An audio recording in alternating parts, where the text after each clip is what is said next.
ನೋಡಿ, ಮಂಡ್ಯದಲ್ಲಿ ಕೆಆರ್ಎಸ್ ಡ್ಯಾಂನಿಂದ ನಾಲೆಗಳಿಗೆ ಹರಿಯದ ನೀರು ಈಗ ತೀವ್ರಗೊಂಡ ಮಂಡ್ಯದಲ್ಲಿ ಅನ್ನದಾತರ ಹೋರಾಟ. ದಯವಿಟ್ಟು ನಮಗೆ ನೀರು ಕೊಡಿ, ನಾಲೆಗಳಿಗೆ ನೀರನ್ನು ಹರಿಸಿ ಅಂತ ಈಗ ಅನಿರ್ದಿಷ್ಟಾವಧಿ ಹೋರಾಟವನ್ನು ಹಮ್ಮಿಕೊಂಡಿದ್ದಾರೆ ಮಂಡ್ಯದಲ್ಲಿ ಅನ್ನದಾತರು.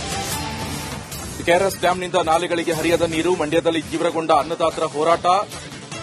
ನಾಲೆ ನೀರಿಗಾಗಿ ಅನಿರ್ದಿಷ್ಟಾವಧಿ ಧರಣಿಯನ್ನ ಕುಳಿತಿದ್ದಾರೆ ರೈತರು. ಕಾರ್ಯಪಾಲಕ ಅಭಿಯಂತಕರ ಕಚೇರಿ ಮುಂದೆ ಪ್ರತಿಭಟನೆ. ಕಾವೇರಿ ನೀರಿಗಾಗಿ ನಿಗಮದ ಕಾರ್ಯಪಾಲಕ ಅಭಿಯಂತರ ಕಚೇರಿ ಮುಂದೆ ಪ್ರತಿಭಟನೆಯನ್ನ ಹಮ್ಮಿಕೊಂಡಿದ್ದಾರೆ. ಮಂಡ್ಯ ಜಿಲ್ಲಾ ರೈತ ಸಂಘದಿಂದ ಧರಣಿ ಸತ್ಯಾಗ್ರಹ. ರಾಜ್ಯ ಸರ್ಕಾರದ ವಿರುದ್ಧ ಘೋಷಣೆ ಕೂಗಿ ಆಕ್ರೋಶವನ್ನ ವ್ಯಕ್ತಪಡಿಸ್ತಾ ಇದ್ದಾರೆ. ಸರ್ಕಾರ, ಜಿಲ್ಲಾಡಳಿತ, ಶಾಸಕರು, ಸಂಸದರಿಗೆ ರೈತರು ಧಿಕ್ಕಾರವನ್ನ ಕೂಗ್ತಾ ಇದ್ದಾರೆ. ರೈತರ ಬೆಳೆಗಳು ಜಮೀನುಗಳಲ್ಲಿ ಒಣಗ್ತಾ ಇವೆ. ಕೈಗೆ ಬಂದ ತುತ್ತು ಬಾಯಿಗೆ ಬಾರದ ಸ್ಥಿತಿಗೆ ರೈತ ತಲುಪಿದ್ದಾನೆ. ಡ್ಯಾಂನಲ್ಲಿ 92 ಅಡಿ ನೀರಿದ್ರೂ ಕೂಡ ನಾಲೆಗೆ ನೀರನ್ನು ಹರಿಸದೆ ಮುಂದಾಟವನ್ನ ಪ್ರದರ್ಶಿಸ್ತಾ ಇದ್ದಾರೆ ಅಧಿಕಾರಿಗಳು. ಈ ಕೂಡಲೇ ನಾಲೆಗಳಿಗೆ ನೀರನ್ನು ಹರಿಸುವಂತೆ ರೈತರು ಒತ್ತಾಯವನ್ನ ಮಾಡ್ತಾ ಇದ್ದಾರೆ.